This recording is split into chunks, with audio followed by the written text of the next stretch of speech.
My father is my motivation. ठीक है, बहुत अच्छी। So he is your role model और he is a superhero. Superhero से अगर कोई ऊंचा शब्द हो तो बस वही है। और भगवान। भगवान ही कहना चाहिए, माता पिता तो भगवान ही होते हैं। बिल्कुल। और भगवान तो फिर भी थोड़ा लेट कर देते हैं लगता है मदद करने में। अच्छा। पर माता पिता का मदद सबसे पहले मिलता है। तो भैया आज मैं बहुत ही खुश हूँ क्योंकि नीट एग्जाम का रिजल्ट आया है और उससे भी अच्छी बात है कि मैं अपने एक स्टूडेंट के साथ बैठा हूँ। मृणाल, कैसे हो मृणाल? सर बहुत जोरदार महसूस हो रहा है। अच्छा महसूस हो रहा है? हाँ। किस चीज़ से ज़्यादा अच्छा लग रहा है, मुझसे मिलके या फिर नीट एग्जाम को फोड़ के? सर हर इंसान के अंदर बहुत सारे रोल्स होते हैं, तो एज अगर मैं अपना सन या अपना एज जो मेरे को इतने सारे जो आसपास के लोग थे जो दुआ दे रहे थे उनके बेटों की तरह, तो हाँ मार्क्स लाके उसमें ज़्यादा खुशी हो रहा है। लेकिन अपने अंदर जो पर्सनल जो मेरा अंदर का स्टूडेंट है जिसने आपसे पढ़ाई की है 2 साल स्क्रीन पे देख के, अरे तो वो आज सबसे ज़्यादा खुश है। मतलब लग रहा है जैसे सब, तो मैं मान लूं टीचर से मिलकर ज्यादा खुशी हो रही है, इन शॉर्ट ये मान सकते हैं ना? मतलब वही तो ये एक चीज है यार कि ऑनलाइन में जब हम बच्चों को पढ़ाते हैं ना यार, तो इनके हंसते रोते चेहरे नहीं देख पाते यार, बस चैट दिख रही होती है ना। तो जब फिर इस तरह से मिलते हैं, जब बच्चा फोड़ देता है, रैंक लेके आता है, जब उनसे मिलते हैं ना तो बड़ी खुशी होती है। आज देखो मृणाल का चेहरा खिलखिला रहा है, हंसी रुक नहीं रही है। तो यार मृणाल का थोड़ा सा इंट्रोडक्शन दे देते हैं। मृणाल तुम ही बताओ यार, कहाँ से हो तुम? पटना बिहार। पटना से भाई, है ना? महावीर और बुद्ध की जो जन्मभूमि है बिहार से है भाई हमारा मृणाल। मृणाल कितने नंबर लेके आ रहे हो तुम नीट एग्जाम में? 701 आउट ऑफ 720। वेरी गुड है, 701 आउट ऑफ 720। मतलब आई थिंक 4 तुम्हारे क्वेश्चन गड़बड़ हो गए। 4 क्वेश्चन हुए ना? ठीक है ठीक है। और मृणाल साथ में ये बताओ, क्या तुम ड्रॉपर थे या फिर तुमने 11-12 के साथ तैयारी करी है? नहीं 11-12 के साथ की है। देखो अगली एक बहुत बड़ी चीज कि भाई फ्रेशर स्टूडेंट है, 11-12 के साथ कोई ड्रॉप नहीं, पहली बार में नीट एग्जाम को फोड़ दिया, 701 मार्क्स। और तुम सिर्फ हमसे ऑनलाइन पढ़ रहे थे या ऑफलाइन कोचिंग वगैरह भी ज्वाइन कर रही थी मृणाल? कोई ऑफलाइन कोचिंग नहीं थी, प्योर ऑनलाइन। इनफैक्ट मैंने अपनी 9th और 10th की भी पढ़ाई अनअकैडमी से ही की है, फाउंडेशन बैच से। बहुत शानदार बहुत शानदार। तो ये एक आई थिंक बहुत बड़ा तमाचा, इंडीड कई तमाचे हैं। जो लोग आज से कुछ साल पहले कहते थे कि ऑनलाइन से रिजल्ट नहीं आते, हर साल हम ऑनलाइन से इंडिया के बेस्ट रिजल्ट प्रोड्यूस कर रहे हैं। हर साल हमारे स्टूडेंट्स एम दिल्ली जा रहे हैं। एंड आई डोंट थिंक कि आप मुझे इस बात को कहने में हल्का सा भी झिझकना होगा। Online education at this point is far better than offline education in many respects. तो ये बताओ यार, तुम 2 साल पहले आए होगे ना, 2021 में, 21 में 22 में कब ज्वाइन करा था मेरे क्लासेस? आपके क्लासेस 11th में थे, तो अभी 2024 चल रहा है, तो 2022। तो आई थिंक तुमने 2022 में हमारी क्लासेस ज्वाइन करेंगे मृणाल, राइट है ना? ठीक है। तो मृणाल एक चीज बताओ यार, तुमने ये नहीं सोचा कि पूरी 11-12 की प्रिपरेशन जो नीट एग्जाम की इतनी बड़ी होती है, इसको किसी ऑफलाइन कोचिंग में करें? मे बी कोटा की कोई बड़ी सी ऑफलाइन, या दिल्ली में, या फिर पटना में किसी ऑफलाइन कोचिंग में पढ़े? नहीं, ये ख्याल नहीं आया मुझे। ख्याल भी नहीं आया? ख्याल ही नहीं आया मेरा, मतलब एक बार भी नहीं आया। क्योंकि पहली बात तो उस समय जब मैं 9th में था तो कोरोना में था, तो मुझे ऑनलाइन का एक्सपीरियंस हो चुका था। और मुझे online far better than offline इसलिए लगता था क्योंकि उसमें जो ट्रांसपोर्ट का टाइम है, जो फटीग है, और आने जाने का जो एक पूरी क्लास भरी हुई है, और उसमें कैसा मतलब एकदम सफोकेशन जो टाइप, वो कहीं ना कहीं फटीग क्रिएट करता है। तो वो ऑनलाइन में वो बात है नहीं मेरे हिसाब से। मैं ज़्यादा अच्छे से फोकस कर पाता। पहला कारण ये था। दूसरा, मेरे को तो मतलब तुम एक तरह से you were forced to study online because of the Covid. उस समय चॉइस से नहीं गए थे ना? उस समय मजबूरी थी। पर फिर बाद में मजा आने लगा। मजा आने लगा, समझ में आने लगा। मृणाल शायद इस डायलॉग को पहचानता नहीं, पर बड़ा फेमस है। और दूसरा, मेरे लिए इकोनॉमिकल भी बहुत था। शायद मेरे लिए 1 लाख 2 लाख रुपया दे के, क्योंकि मैं बहुत मेरिटोरियस भी नहीं था तो उस समय, तो मेरे को बहुत अच्छी स्कॉलरशिप नहीं मिलती। ठीक है, किसी भी ऑफलाइन इंस्टीट्यूट में मैं बिल्कुल मेरिटोरियस नहीं था। इनफैक्ट मैंने एक का दिया था तो मेरे को 40-50% का। मेरिटोरियस नहीं थे मतलब क्या? 10th में पढ़ाई वगैरह डिफिकल्ट पढ़ाई की थी, पर पता जैसे पढ़ाकू नहीं थे क्या? मतलब क्या था? सीख रहा था, सीखने की इच्छा थी। लेकिन शायद उतना अच्छा रिजल्ट नहीं निकलता था, आउटपुट नहीं निकलता था, क्योंकि सब चीज में सेल्फ करता था। ठीक है, अच्छा सेल्फ स्टडी करते थे? हाँ, सपोर्ट था, पर शायद मैं उसको मैं ग्रेस्प 10th में कितने परसेंटेज आ गए थे? 94% थे 10th में। हाँ, मतलब 10th के सिलेबस के हिसाब से। तो फिर मतलब 94 कम नहीं होते? नहीं, मतलब अगर मैं बोलूँ किसी कोचिंग इंस्टीट्यूट के जो स्कॉलरशिप टेस्ट होते हैं, वो एक्यूरेसी पे डिपेंड करता है। आपका हाई एक्यूरेसी होना चाहिए, आपको फिजिक्स केमिस्ट्री जो भी साइंस है उसका थोड़ा सा फाउंडेशन लेवल भी अच्छा क्लियर होना चाहिए, एकदम लल्लू पल्लू क्वेश्चन नहीं रहते। और बैच सिस्टम मेरे को बहुत खराब लगता था कि अगर मेरा कभी मार्क्स कम आएगा तो मेरे को खराब बैच में दे दिया जाएगा।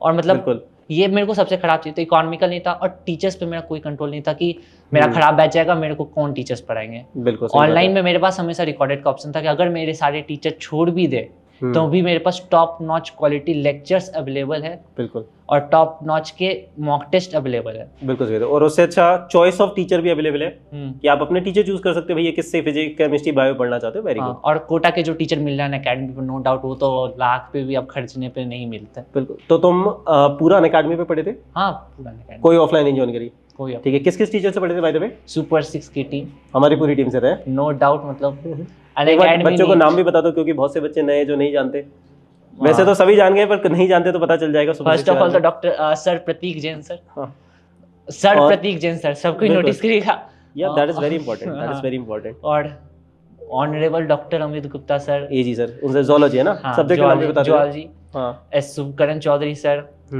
एजी AKM sir organic chemistry, Ajay Kumar Mishra sir AKM sir physical chemistry, बिल्कुल, Ramesh Sarda sir inorganic chemistry, Sandeep Naudiyal sir botany.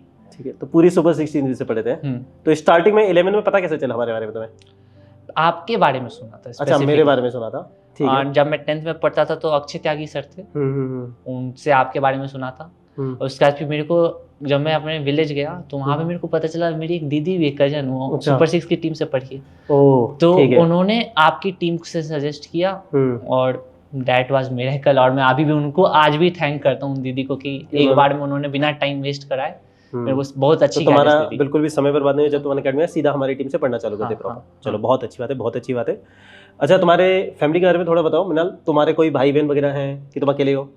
छोटी बहन है। अच्छा, तो तुम सबसे बड़े हो घर में? हाँ। तो फिर रिस्पॉन्सिबिलिटी भी बहुत होती है। आई थिंक बड़ा जो बच्चा होता है उस पर सबसे ज्यादा रिस्पॉन्सिबिलिटी होती है। पेरेंट्स की उम्मीदें भी बहुत होती हैं। पेरेंट्स कैसे थे प्रिपरेशन के दौरान, सपोर्टिव थे या फिर कैसा रहा? परेशान नहीं करने का, जितना हो पाता था, जो सब सुविधाएं दे सकते थे सब दिया, जितना नहीं दे सकते थे उससे ज्यादा दिया। अच्छा, क्या करते हैं मम्मी पापा? मम्मी हाउसवाइफ है, ठीक है, और फादर का शॉप है, किराना शॉप है। अच्छा, किराने की शॉप करते हैं। हाँ। ठीक है, ठीक है, ठीक है। तो तुम भी कभी जाके बैठते थे शॉप वगैरह पे कि पापा ही संभालते पूरा? नहीं, पापा ने कभी ऐसा बोला नहीं और नहीं कभी एक्सपेक्टेशन किया, और उनका बस एक ही था, पढ़ाई करो।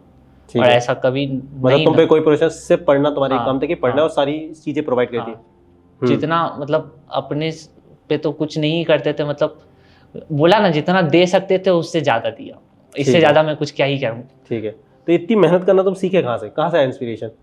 My father is my motivation. ठीक है, बहुत अच्छी। So he is your role model, he is a super hero.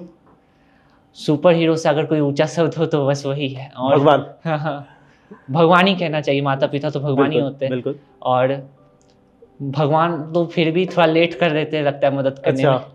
अच्छा, पर माता पिता का मदद सबसे पहले मिलता है। चलो बहुत अच्छी बात है भाई, बहुत अच्छी बात है, ये बहुत अच्छी बात है भाई ना। हाँ, तो और सपोर्ट और मोटिवेशन तो वैसे बहुत सारे थे। आप लोग का जो प्यार था सभी टीचर्स का, जो आस पड़ोस के लोग भी थे, जो स्कूल मतलब फ्रेंड सर्कल भी सब सपोर्ट थे, ये बहुत सपोर्टिव था।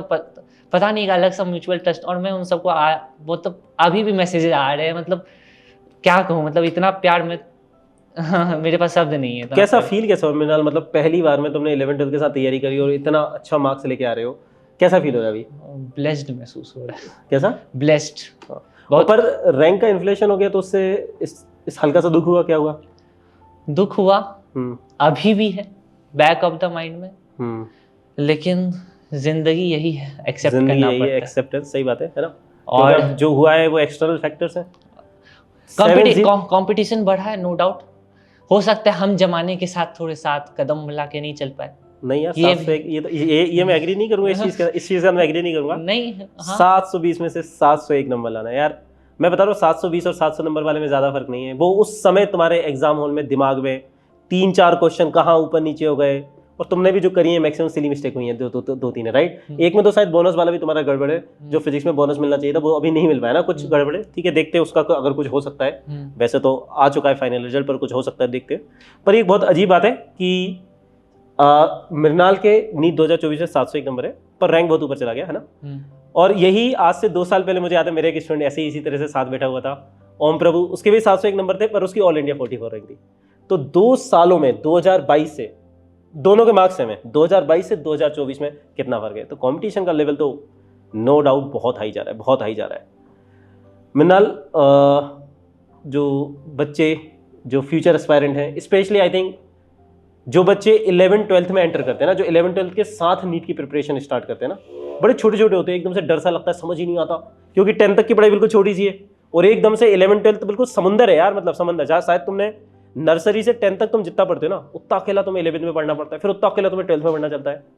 तो कुछ तुमने अपने एक्सपीरियंस से 11th-12th में सीखा हो जो तुम इनके साथ शेयर करना चाहो, जिससे शायद इनकी जो जर्नी है वो तो आसान हो जाए। ऐसे तो बहुत सारे हैं, लेकिन मुझे अभी अपने बताओ कोई दो तीन चीजें। हाँ, टीचर का कोट याद आ रहा है। बताओ वो बोलते थे क्लास में, सुपर 6 के ही संदीप नोटिया सर, कि महलों को बनने में समय लगता है, महलों को बनने में समय लगता है। लगता बहुत है। शानदार, बहुत शानदार। झोपड़पट्टी 1-2 दिन में बन सकती है, महल बनने में समय लगता है। बहुत शानदार। Give yourself proper time, patience रखो, बिना कुछ सोचे समझे कि कल क्या होगा, बस अपना काम करते चले जाओ, तुम वहां पहुंच जाओगे जहां तुमने सोचा भी नहीं होगा। तो बस यही है। सही बात है ना। हाँ। और आई थिंक कोई भी नया बच्चा आता है ना, जब 11th में एंटर करता है, हाँ, कितना भी एडवाइस देने भाई, वो 2-3 महीने तो तुम्हें खुद से ही, खुद की वो जर्नी होती है, तुम्हें खुद ही समझने में लगता है, वो समय तुम्हें खुद को देना ही पड़ेगा ना। फिर 2-3 महीने बाद फिर समझ में आ जाए, अच्छा ये वो तुम्हारा दिमाग भी उस वक्त सीख रहा होता है कि नई तरीके की पढ़ाई हमको किस तरीके से करनी है। कुछ और बात कहना चाहोगे? स्कूल्स का प्रेशर होता है, नो डाउट, मैं ये नहीं कर सकते, स्कूल का प्रेशर होता है, बोर्ड एग्जाम के साथ बहुत हेक्टिक भी हो जाता है। बट एक बात मैं बताना चाहूँगा जो मैंने फील किया स्टूडेंट से बात करके, ड्रॉपर से बात करके, कि जो बोर्ड एग्जाम का प्रेशर होता है ना, मेरे हिसाब से हमें ड्रॉपर से better in terms of preparation better करता है। मैं बताता हूँ कैसे। जैसे कि अगर आपका मंथली एग्जाम्स होते हैं, कहने को तो बहुत हेक्टिक हो जाते हैं, लेकिन मेरे हिसाब से प्रिपरेशन में ऐड ऑन ही होते हैं, क्योंकि सिलेबस फिजिक्स केमिस्ट्री बायो का अगर सेम है तो मतलब 5 में से 3 सब्जेक्ट तो आपका काम ही आ रहा है। बिल्कुल सही बात है। कंसेप्ट बेटर होते हैं, सब्जेक्ट हम सिर्फ नीट में एमसीक्यू अप्रोच रखते हैं, लेकिन एमसीक्यू अप्रोच से कंसेप्ट बिल्ड नहीं होते सिर्फ। इसीलिए अब नए नए वैरायटी के क्वेश्चन हम देख सकते हैं, नीट और जेईई मेंस और जेईई एडवांस में भी अडॉप्ट किए जा रहे हैं, जैसे हम जिसे कहते हैं स्टेटमेंट बेस्ड क्वेश्चन। बिल्कुल, क्योंकि स्टेटमेंट बेस्ड क्वेश्चन का कोर एसेंस ये है कि बच्चे को सब्जेक्टिव नॉलेज होना चाहिए, तभी जब उसे डिटेल में हर चीज़ लिखना आता है, जब उसकी चीज़ें दिल में जहन में बैठी है, वो बस ऑप्शंस एलिमिनेट करके नहीं क्वेश्चन सॉल्व कर रहा। बिल्कुल, सिंगल करेक्ट में आप कर सकते हो। जो स्टेटमेंट बेस्ड क्वेश्चन है वो इनडायरेक्टली मल्टी करेक्ट टाइप बना दी गए हैं। हाँ, असर्शन रीजन, जहाँ पे आपको हर चीज़ का प्रॉपर एक्सप्लेनेशन पता होना चाहिए। बिल्कुल। तो मतलब सब्जेक्टिव नॉलेज ही बिल्ड होता है। ऑर्गेनिक की रिएक्शंस की मैं बात करूँ, जो हम कन्वर्जन करते हैं 12th बोर्ड्स में, मेरे हिसाब से रिएक्शंस उसी से याद। लोग पूछते हैं ना ऑर्गेनिक रिएक्शन में कैसे नेम रिएक्शन याद करें, तो मेरा खुद तैयार ऐसे ही हुआ था बोर्ड एग्जाम्स के प्रिपरेशन से। एनसीईआरटी के बैक एक्सरसाइज से ही बोर्ड एग्जाम में क्वेश्चन आते हैं, इंटेक्स से भी बोर्ड एग्जाम में क्वेश्चन आते हैं, उन पीवाईक्यू से ही नीट का भी क्वेश्चन इजियर लेवल पे बल्कि बनता है। ठीक है, तो मतलब तुमने स्कूल के जैसे जब 12th में तो बोर्ड एग्जाम के लिए कुछ अलग से करा था कि? हाँ, इंग्लिश, देखिए इंग्लिश और आपका जो भी एक्सटर्नल सब्जेक्ट था, मेरा तो संस्कृत था। आई वुड सजेस्ट कि जो आपका स्कूल में पीरियोडिक टेस्ट, मंथली टेस्ट होता है, उसको सीरियसली दे। लिमिटेड चैप्टर्स आते हैं, उनको साथ साथ निपटाते जाए, बड़ा काम छोटे छोटे टुकड़ों में टूट जाएगा। पढ़ना तो है ही, इंग्लिश पढ़िएगा, लास्ट के महीने में पढ़ के स्ट्रेस लेके पढ़ेंगे, उससे प्रिपरेशन पूरा ऑफ ट्रैक करने से अच्छा छोटे छोटे टुकड़ों में बांट दिया जाए। बिल्कुल सही बात है, बिल्कुल। और फिजिक्स केमिस्ट्री बायो के लिए कुछ अलग से करना पड़ा? कंसेप्चुअल नॉलेज तो पूरा कंप्लीट हो ही जाता है। नीट और बोर्ड से लेवल में बिल्कुल डिफरेंस नहीं है, रहा गया है आज के समय में। बिल्कुल, बस अंतर नंबर ऑफ क्वेश्चंस और स्पीड का, वो भी कॉन्सेप्ट सही रहता है तो जल्दी जल्दी हो जाता है। स्कूल में रिटर्न टेस्ट दिए होंगे एग्जाम से पहले? वही मैं कह रहा हूँ, रिटर्न टेस्ट तो बहुत दिए थे, वो तो होते ही रहते, मंथली टेस्ट होते रहते थे, बहुत होते थे। बिल्कुल सही बात। हाँ। एक्चुअली यही है कि अगर आप फिजिक्स केमिस्ट्री बायो ना, आपकी कोचिंग से पूरी तैयार हो जाती है, बस आपको रिटर्न टेस्ट स्कूल में प्रैक्टिस करने पड़ेंगे, वो एक बस एक साथ चीज है, क्योंकि पढ़ाई सेम है, सिलेबस सेम है यार। 12th में भी जैसे 2 प्री बोर्ड हुए, आप समझिए 12th के 2 पीरियड हुए, एक हुए दिसंबर में, एक हुए जनवरी में। आपका इससे क्या हुआ, 2 बार 12th का फुल सिलेबस मॉक तैयार हुआ। एक तरह से देखे तो 12th का फुल सिलेबस मॉक तैयार हुआ, तो मतलब ये ड्रॉपर्स को एडवांटेज नहीं मिला, उनको इतना सारा। फिर आप मार्च में देखेंगे बोर्ड एग्जाम, फिर आप 12th रिवाइज करिएगा, 12th का वेटेज भी ज्यादा है, 11th तो फिर भी थोड़ा बेसिक पार्ट रहता है। तो मतलब ये ऐड ऑन करता है चीजें। ठीक है, और ये बताओ यार कि फिजिक्स केमिस्ट्री बायो में एनसीईआरटी पढ़ी थी किसी में? नहीं, मैंने पढ़ी थी। किसमें? केमिस्ट्री में भी पढ़ी थी, बायो में पढ़ी थी, फिजिक्स के कुछ चैप्टर्स जैसे मैकेनिक्स के मैं थ्योरी नहीं पढ़ पाया था, लेकिन पॉइंट्स टू पॉइंटर और समरी मैंने पढ़े थे। पूरी एनसीईआरटी में फिजिक्स में सभी के पॉइंट्स टू पॉइंटर हर चैप्टर के पढ़े थे? हाँ, समरी समरी पढ़े थे।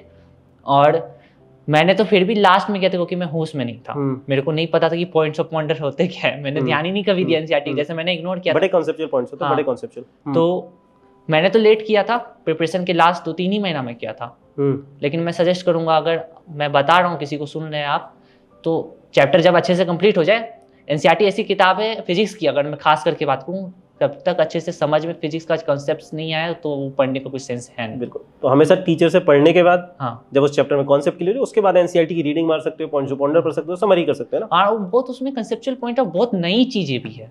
जिस दिन क्वेश्चन आएगा विध्वंसकारी होगा। मेरे को एक चीज याद आ रहा है, पॉइंट्स टू पॉइंटर एक ही याद आ रहा है। एक अगर मैं बनाऊं, चलिए एक स्टेटमेंट बोलता हूँ, Ohm's law is V equal to IR।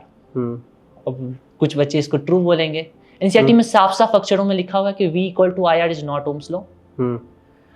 Potential difference is directly proportional to current, this is Ohm's law. V equal to IR क्या है? रेजिस्टेंस का डेफिनेशन है। तो ये अब ये क्वेश्चन आ जाएगा तो बहुत लोग गलत करेंगे। और ऐसे बहुत सारे नंबर, कुछ तो ऐसे पॉइंट्स थे पॉइंट ऑफ पॉइंटर में, मैंने बहुत दिमाग उस पर लगाया, फिर भी अभी भी नहीं समझ में आया। ऑनेस्टली बोल रहा हूँ, भगवान भरोसे छोड़ के गया कि चलो एग्जाम में नहीं आएगा। तो मतलब हाँ, रेफर करना चाहिए। ठीक है, अच्छी बात है कि इस साल जितने भी बच्चे हैं उनको मैं खुद ही सारे के सारे पॉइंट्स टू पॉइंटर करने वाला हूँ, ताकि अगर किसी को कहीं भी कोई भी चीज़ समझ में नहीं आ रही तो वो समझे। हर चैप्टर में मैं तुम्हें खुद ही करा दूंगा। ठीक है, वेरी गुड। और जब तुम नीट का एग्जाम देना है, तुम्हें ऐसा लगा कुछ भी फिजिक्स में नोट्स के बाहर से हो? नोट्स के बाहर नहीं था। ठीक है, वेरी गुड है ना। अगली चीज़, फिजिक्स में क्या क्या करा था तुमने?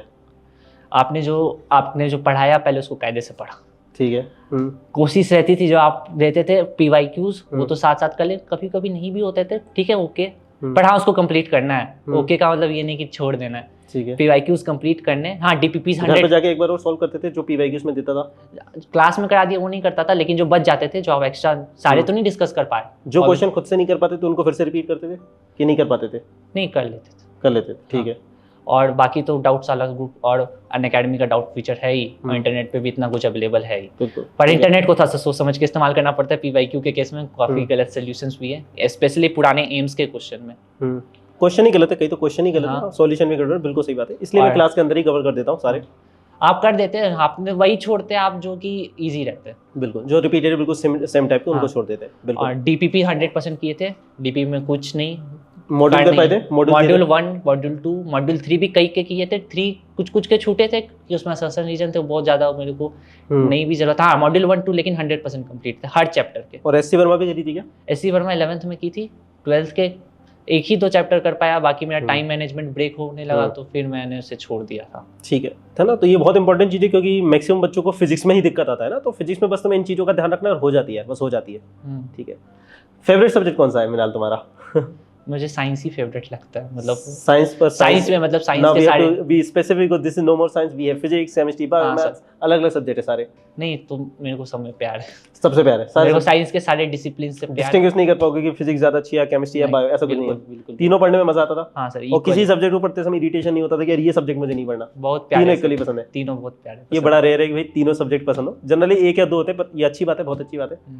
अच्छा, मैंने ये बताओ, ये जब तुम प्रिपरेशन कर रहे थे तो इसमें मतलब जनरली मॉक में कितने आते थे? कभी कोई ऐसा नहीं लगा कि मार्क्स में बहुत कम आ रहे हैं या फिर इंप्रूव कैसे होगा? क्या था मतलब जनरली मॉक्स में क्या मार्क्स आते थे तुम्हारे? 11th में जो मैं पार्ट सिलेबस टेस्ट देता था तो हाँ आते थे, क्योंकि उसको पूरा शिद्दत से देते थे, तो हाँ 670 प्लस रहते थे 11th में। 12th में भी जो पार्ट सिलेबस थे उनमें काफ़ी अच्छा परफॉर्मेंस रहा था। 690 11 में 670 विच इज गुड मार्क्स, बिल्कुल। और 12th में जो पार्ट सिलेबस रहता था उसमें रहते थे 690 प्लस। लेकिन जब मैंने पहला फुल सिलेबस टेस्ट दिया था तो हाँ सिलेबस खत्म होने के बाद जब दिया ना दिसंबर के आसपास, तो 550 भी नंबर आए। और जिसको एक्सेप्ट करने में टाइम लगा। 690 से 550 एक बहुत बड़ा डिप है। हाँ, तो पहला फुल सिलेबस था शायद इसीलिए।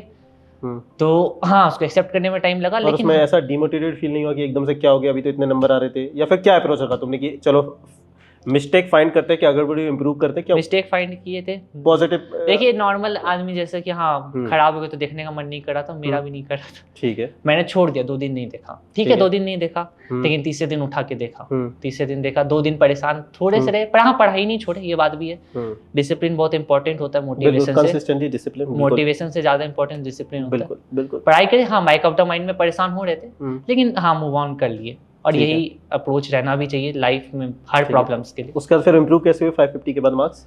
वो धीरे धीरे अपने हो गए। हाँ मैंने क्या किया कि मेरे को 550 के बाद लगा कि हाँ मेरा रिवीजन कंप्लीट नहीं है, ठीक है, मुझे चीज़ें याद नहीं रहती, भले मैंने सिलेबस कंप्लीट कर लिया, तो हाँ मैंने शायद फिर 1 मंथ प्रॉपर रिवीजन ही किया, ठीक है, जो एक्स्ट्रा टॉपिक्स कुछ नहीं किए। नोट्स से करा रिवीजन? कैसे करा? नोट्स उठा अपने शॉर्ट नोट्स बनाते गया, जो मैं चीज़ें भूलता था एनसीईआरटी से जॉट डाउन करता, स्पेशली बायो में मुझे लगता था कि मैं ज़्यादा भूल रहा हूँ, केमिस्ट्री के कुछ टॉपिक्स में, इनऑर्गेनिक का कुछ पार्ट जो मैं भूलता हूँ, तो मैंने कंपाइल किया कि मैं अपना ऐसा मटेरियल तैयार कर सकूं जो कि मुझे एग्जाम के 1 मंथ पहले समझ गया मदद कर सके। फिजिक्स में भी शॉर्ट नोट्स बनाए थे तुमने? फिजिक्स में शॉर्ट नोट्स, अब उसको शॉर्ट नोट्स कह सकते हैं कि नहीं पता नहीं, पर हाँ कुछ फॉर्मूलेज होते थे जो यूज नहीं आते थे, लेकिन अगर आ गए क्वेश्चन तो क्या ही कर सकते। जैसे मैं एग्जांपल देता हूँ, मेरे को याद आ रहा है एक पॉइजली इक्वेशन होता है, वो नहीं यूज आता, बट अब आ गया तो क्या कर सकते हैं। यूनिट्स एंड डायमेंशन क्वेश्चन उस पे बन सकता है हमेशा। यूनिट नहीं, अब मान लीजिए कि पॉइजली इक्वेशन का ही क्वेश्चन आ गया, वैल्यू पुट करके आंसर निकालना है, फार्मूला बेस्ड। वो डायरेक्टली क्योंकि उन्होंने सिलेबस से हटा दिया तो शायद नहीं, पर एनटी का अगेन कोई भरोसा नहीं है भाई, तो जो हटा भी देता है वो भी दे देता है। तो हाँ मैंने ऐसे फार्मूलास को इकट्ठा किया था, ठीक है, delta P by L pi R का पावर 4 8 पर, तो जो भी हाँ, तो इसको शॉर्ट नोट्स कह सकते हैं कि नहीं, मतलब। और फिजिक्स वाले पॉइंट्स भी अलग से लिखे थे क्या सारे? नहीं, वो याद रहते थे, वो याद थे, वो सही याद है कॉन्सेप्ट्स, वेरी गुड, वो याद। और ये बताओ कोई एक चीज जो फिजिक्स की क्लासेस के बारे में तुम्हें सबसे अच्छी लगी हो?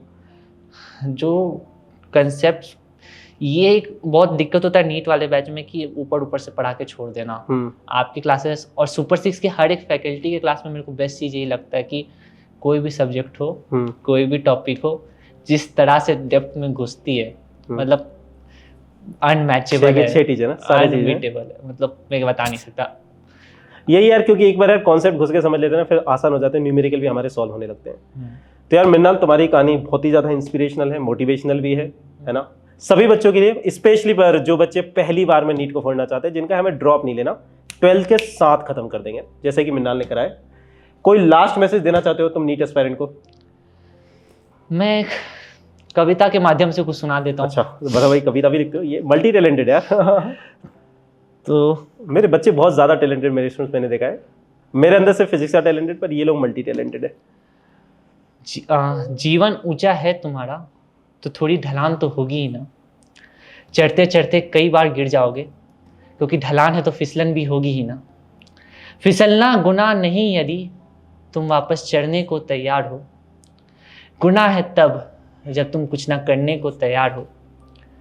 जीवन यदि तुम्हारा है तो ना किसी से समझौता कर लेना, खुशबू बिखेरने वालों के साथ अपनी भी सुगंध बिखेर लेना। टांग खींचने वालों से जरा दूरी भी चार कर लेना।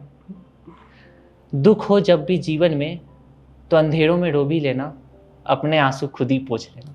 बहुत डीप है, बहुत डीप है, बहुत डीप। तो बहुत शानदार। खुद से लिखी तुमने ये? हाँ सर। ये शायद अपनी जब जर्नी, जब पढ़ाई कर रहे थे उसी समय ये चीज़ें आई? दोस्तों के लिए लिखी थी। अच्छा, जो तुम्हारे दोस्त भी नीट की तैयारी कर रहे थे? तैयारी नीट की नहीं कर रहे थे, हम एक दूसरे को मोटिवेट करते रहते थे। बहुत शानदार। हाँ, तो प्यार जब रहता है तो फिर दोस्त के लिए लिखी थी, मोटिवेशनल थी, खुद पे भी जीवन में दिखता था, और जीवन का यही सत्य है, मतलब ऊंचा जीवन है तो ढलान तो होगा ही, फिसलना होगा ही, ये सब लेकिन पार्ट है। फिर मैं देख रहा हूँ कितनी, अगर तुम सुनो तो बड़ी डेप्थ है उस चीज़ में, है ना। जैसे कुछ लोग बोलते हैं ना कि जो गाने लिखते हैं, जो सॉन्ग्स होते हैं, म्यूजिक, उसमें डीप, उसके लिए आपको बहुत डीप इमोशंस फील करने होते हैं। मैं सेम चीज़ देख रहा हूँ मृणाल के अंदर।